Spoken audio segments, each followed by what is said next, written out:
Hi everyone. So today's problem of the day is check if array is sorted and rotated. And what is given in description? Given an array nums return true if the array was originally sorted in non-descending order, that means increasing order.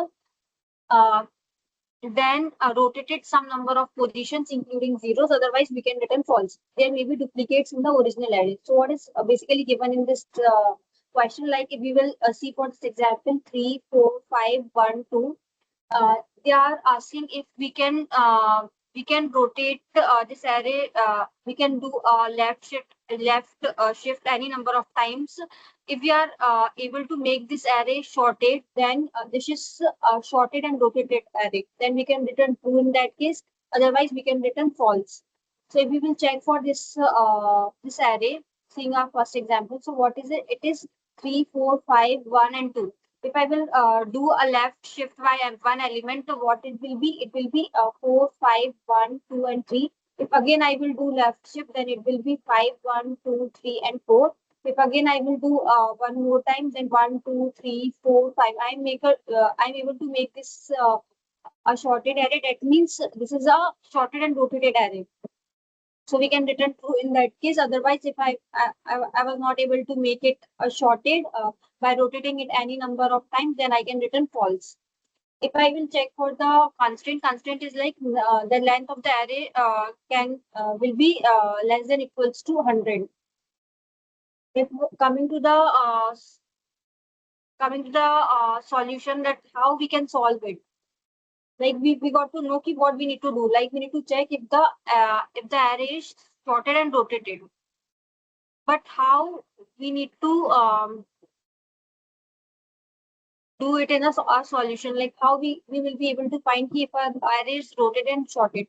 So what we can do, simply we can do one thing, like we can use sort function, and then we can check if it is like strictly increasing, that is like one case. In that case, it will take big of n times complexity. That is also right. But if we will check for the optimized approach, like what we can do if we don't want to use the sort function directly. Sort function will directly sort the elements, and then we can check using one for loop. We can check if the later element is greater than our previous element. If it is not greater than our previous element, then we can return false. Otherwise, at the end of this loop, we can return true. This is the one case. But if we will check, if we do in this sort function, it will take n log n time complexity.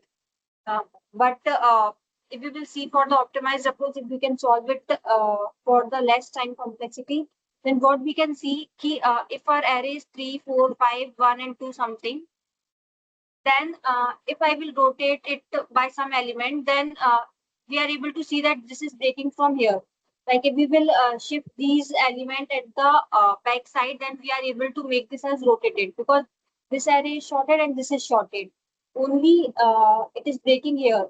That means we are able to sort this element. Like I can check key from my starting array, I can start reversing, and I can check if my succeeding element is greater than my previous element. If it is not greater than for this element, it will not be greater than the previous element. This is 1 and this is 5. So we can say, okay, it is breaking one time. So if that array is breaking more than one time, then we can say we are not able to make this as this sorted array. So if I will check for this example 2, 1, 3, 4.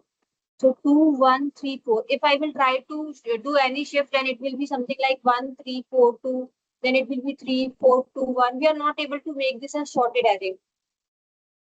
You can see while shifting elements also, but with the help of our approach, if we will see, so this is 2, 1, 3, 4.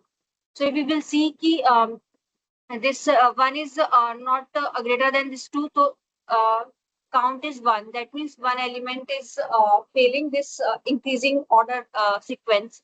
So then again we will check for this. This is following, and this is also following. But if we will check, we need to check for this last element also. If this last element should be this element should be greater than this last element. Because if we will try to, if suppose I'm making partition from here, and this is sorted and this is sorted is fine, but we need to check for this first and last element also. If I'm moving it, doing left shift for this, it will be something like 1, 3, 4, and 2. So we need to check for this element also. This should also be sorted. So my this first element should be greater than this element, last element. So, but in this case, this 2 is not greater than 4, so we can return false. We will see for this example 3 may it is 1, 2, and 3. So, if we will see this is greater than 2 is greater than 1, 3 is greater than 1. And if we will see this, if we will check for this array, last and first element, so it is 1 is not greater than 3. So our count value is 1. But in our case, count should be less than equals to 1. If it is greater than 1, then that is the case. We need to return false. That means we are not able to make it sorted. But in this case, it is 1, so we can return true.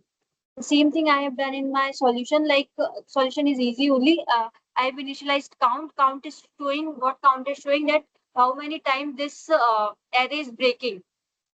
If it is breaking one time only, then that means at that index we can do partition and we can shift that left element to the right. And if it will be shifted left element to the right, then we are able to make it sorted easily. If it is like only one point is like where it is breaking, the increasing order. So I will check from 0 till n, and why I am using this I plus 1, because to check my last element, I am starting from this element till my last element. For last element, if I will try to do I plus 1, it will go out of bound. But to check this last element and the first element, I am doing this modulo 1, so that it will point to my 0th index. And I can check for this last and the first element case also. And correspondingly, if the previous element is greater, then I can do count plus plus. And if my count is less than equals to 1, that means it is then this will be true and it will return true. Otherwise, if count is greater than 1, then it will automatically return false. We will see time complexity. In this case, it will be big of n, and space complexity is big of 1. But you can do, since the complex, if you will see the constraint is like length should be less than equals to 100. So you can do this with the help of sorting also. You can directly write short function and like nums dot begin, comma nums dot end. Using this function also, you can directly sort it, and you can check if for every element the previous element is smaller than the after element. If it is true for every element, then we can return true, otherwise we can return false. But in this short function, it will take big of n log and time complexity, and the one we used, it is taking big of n time complexity. So yeah, thank you.